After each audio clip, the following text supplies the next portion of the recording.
Welcome to Module 2 of our Concussion Basics series. In this video, we're diving into some of the most common myths and misconceptions about concussions and clearing them up with facts.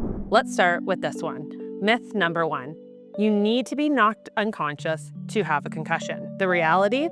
Most people who suffer concussions are never knocked out. You can have a concussion and remain fully awake. What matters are the symptoms, like confusion, headache, dizziness, not whether someone passed out. If a student gets hit or jolted and then seems off, this should be taken seriously. Myth number 2.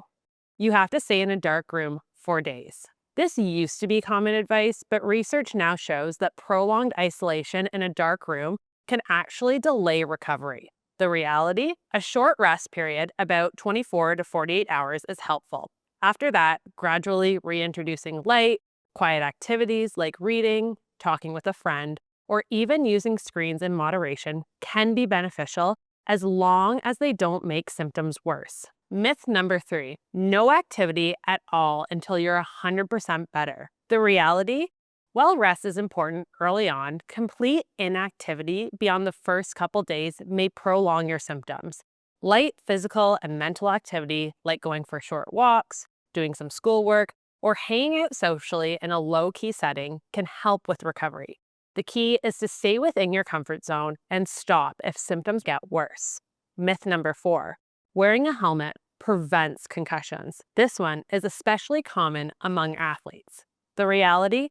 Helmets are important. They protect you from skull fractures and cuts, but they do not prevent the brain from moving inside the skull, which is what causes a concussion. In fact, studies show that 7 out of 10 young people believe helmets prevent concussions, which highlights how important education is with this.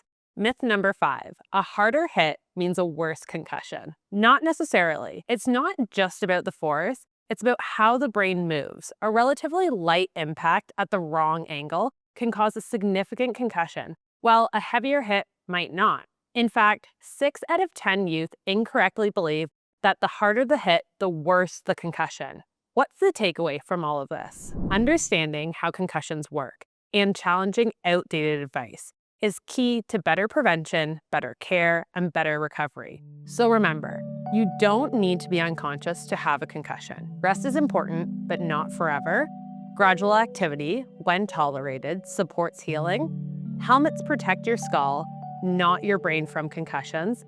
And a big hit isn't the only thing to watch for. Next up, in Module 3, we'll look at how concussions are diagnosed and why many of them go unnoticed if we're not paying close attention.